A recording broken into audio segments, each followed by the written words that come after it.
प्राचीन समय में पर्वतों का आवागमन था। वे एक स्थान से दूसरे स्थान पर आया जाया करते थे। इसी प्रकार एक बार वसंतगिरी पर्वत ने अपने घर सारे पर्वतों को भोज पर आमंत्रित किया। सारे पर्वत उसके घर पर एकत्रित हुए। इन पर्वतों में सुमेरु पर्वत भी था। भोज के समय सुमेरु पर्वत पंगत के बीच में बैठा था। सौभाग्य से उसी समय उधर से पवनदेव गुजरे।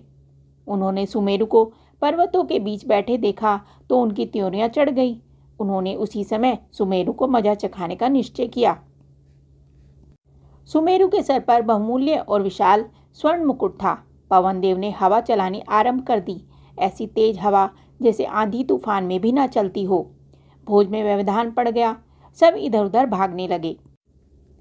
इसी भगदड़ में सुमेरु पर्वत का विशाल मुकुट सिर से गिर गया। पवन इसी मौके की ताक में था। वह मुकुट लेकर दक्षिण दिशा की ओर भागा। जंगल, नदी, समुद्र पार करके पवन दूर दक्षिण में एक टापू पर पहुंचा। पवनदेव ने देखा यह स्थान सुरक्षित था। यहाँ पर किसी के आने का भय नहीं था। वह विश्वकर्मा के पास पहुंचा। उस टापू पर उसने विश्वकर्मा से एक सुंदर नगर निर्माण करने का अनुरोध किया। विश्वकर्मा निर्माण कार्य में जुट गए। पवन के पास सुमेरु के मुकुट का सोना था। इसी सोने में विश्वकर्मा ने एक माह में सोने के नगर का निर्माण किया। यह एक अपूर्व सुंदर नगर था। तीनों लोकों में इसकी सुंदरता के मुकाबले कोई दूसरा नगर नहीं था। सोने के सिवा इस नगर में अन्य कुछ नहीं था। पवन को यह बेजोड़ नगरी देखकर बड़ी खुशी हुई, पर दुख की बात यह रही कि उसने इस नगर में रहना उचित नहीं समझा। यह स्वर्णपुरी खाली पड़ी रही। उन्हीं दिनों माली, सुमाली और माल्यवान नाम के 3 राक्षस भाइयों ने कठोर तपस्या करके ब्रह्मा जी को प्रसन्न कर लिया। ब्रह्मा जी उपस्थित हुए। वरदान मांगने के लिए कहा। तीनों ने एक स्वर में कहा, हमें ऐसा वर दीजिए ताकि हम किसी से पराजित ना हों। ब्रह्मा जी ने कहा, ऐसा ही होगा। अगर तुम लोग विष्णु भगवान से युद्ध कर बैठे तो तुम्हारी मौत निश्चिंत है। राक्षस ब्रह्मा जी की बात मान गए। अब उन्होंने कहा, प्रभु, हमारे लिए किसी ऐसे स्थान का निर्माण करिए जहां हम निर्विघ्न होकर रह सकें, जहां पर हमें किसी प्रकार का भय ना हो। ब्रह्मा जी कुछ सोचते हुए बोले, तुम लोगों के लिए मुझे किसी स्थान का निर्माण नहीं करना पड़ेगा। समुद्र के बीचों बीच सोने की एक नगरी लंका नाम से है। उसे पवन ने विश्वकर्मा की मदद से बनाया है। वह आजकल खाली पड़ी है। तुम लोग उस नगर में रहो। वह इस प्रकार से सुरक्षित है। इतना कहकर ब्रह्मा जी अंतर्ध्यान हो गए। तीनों भाई प्रसन्न मन से लंका की ओर चल पड़े। लंका में राक्षस राज्य स्थापित हो गया। कहावत सच है कि लोभ उत्पन्न होने से पाप पैदा होता है और पाप से मृत्यु होती है। एक दिन लंका में तीनों भाइयों ने विचार किया कि देवतागण विष्णु भगवान का अभयदान पाकर किसी से नहीं डरते। यह अच्छी बात नहीं है। देवताओं के घमंड को चूर करने के लिए क्यों ना विष्णु भगवान को मार दिया जाए। फिर तो देवताओं को एक एक करके आसानी से मारा जा सकेगा। इससे स्वर्ग पर भी हमारा राज्य हो जाएगा। हमें किसी प्रकार का भय नहीं रहेगा। तीनों भाइयों ने विष्णु भगवान को मारने का निश्चय किया। वे बहुत बड़ी सेना लेकर विष्णु भगवान से युद्ध करने जा पहुंचे। साक्षात भगवान से मूर्खों का युद्ध आरंभ हो गया। भगवान ने पहले तो चालाकी की, राक्षसों का पलड़ा भारी कर दिया। इससे तीनों भाई बड़े खुश हुए। उन्होंने सोचा, अब विष्णु को हम जल्दी ही मार देंगे। फिर घमासान युद्ध शुरू हो गया। विष्णु भगवान ने अपना सुदर्शन चक्र जो घुमाकर फेंका तो उसने एक बार में ही सुमाली का सिर धड़ से अलग कर दिया। यह देख राक्षस सेना में भगदड़ मच गई।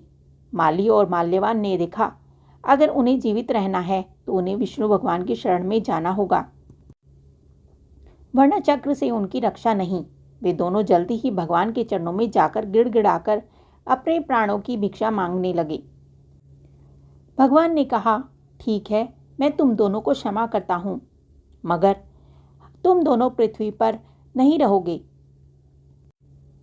अगर मुझको पता चल गया कि तुम लोग पृथ्वी पर रह रहे हो तो मैं तुम दोनों को मार दूंगा। विष्णु भगवान का आदेश पाकर राक्षस राज, माली और माल्यवान वहां से भागे। विष्णु भगवान ने उन्हें चेतावनी देकर छोड़ दिया था। डर के मारे उन दोनों का बुरा हाल था। स्वर्णपुरी छोड़कर वे दोनों पाताल में जाकर रहने लगे। स्वर्णपुरी लंका फिर खाली हो गई।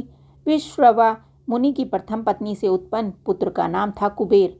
कुछ बड़ा होने पर उसने घोर तपस्या के द्वारा ब्रह्मा जी को प्रसन्न कर दिया। ब्रह्मा जी ने उसे धन का स्वामी बना दिया। अन्य देवता भी उसकी तपस्या से खुश थे। अंततः उन्होंने कुबेर को उपहार दिए। प्रत्येक देवता ने उसे बहुमूल्य उपहारों से लाद दिया। इतने सारे उपहार और ब्रह्मा जी के वरदान को लेकर वह अपने पिता के पास आया, पर कुबेर प्रसन्न नहीं थे। उनके लिए रहने को कोई स्थान नहीं था। उसने जब अपने पिता से यह बात कही तो मुनि ने जवाब दिया, पुत्र, स्वर्णपुरी लंका आजकल खाली पड़ी है। वहां पर राक्षसों का राज्य था। राक्षस विष्णु भगवान के डर से पाताल भाग गए। तुम वहां जाकर रहो, वह स्थान अच्छा और सुरक्षित है। कुबेर ने वहां जाकर रहना आरंभ कर दिया। लंका फिर से आबाद होने लगी। दिन गुजरते रहे। एक दिन रावण को उसके नाना माल्यवान ने पाताल से आकर कहा, पुत्र, अब समय आ गया है कि तुम अपने राज्य को फिर से प्राप्त करो। मेरा अर्थ लंका से है। वहां पर कुबेर का शासन है। वह राज्य हमारा ही है। हम उसके शासक थे, पर विष्णु भगवान के डर से हम पाताल चले गए और उस पर कुबेर ने अपना अधिकार जमा लिया है। रावण ने कहा, नाना जी, आप यह क्या कह रहे हैं? कुबेर तो मेरा बड़ा भाई है। उसको हटा के मैं वहां का राजा कैसे हो सकता हूँ? यह नहीं होगा। माल्यवन मुस्कुराया, फिर बोला, संसार में कौन ऐसा है जो भाई के सुख से सुखी हुआ हो? नाग का भाई गरुड़ है, पर वह नाग का जानी दुश्मन है। नाग को देखते ही वह खा जाता है। वह जो अमरावती का इंद्र है, वह भी अपने भाई को मारकर वहां का राजा होकर सुख भोग रहा है। और बहुत से ऐसे उदाहरण हैं। यहाँ आश्रम में रहकर कष्ट में जीवन व्यतीत करने से क्या फायदा? अपनी चीज है तो उसका उपयोग क्यों नहीं किया जाए?